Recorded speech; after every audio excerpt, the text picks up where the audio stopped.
IPTN 235 adalah sebuah pesawat penumpang sipil kelas menengah. Pesawat ini bermesin 2, dirancang secara bersama oleh IPTN Indonesia dan CASA Spanyol. Nama sandinya Tetuka.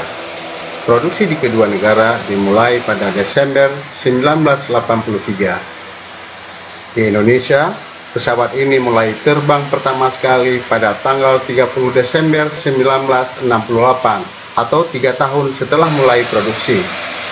Saat ini, burung besi angkut ini adalah pesawat yang paling laris di kelasnya. Presiden Indonesia yang ke-7, Joko menggunakan pesawat ini ketika berkunjung ke Aceh Utara pada Maret 2015 yang lalu.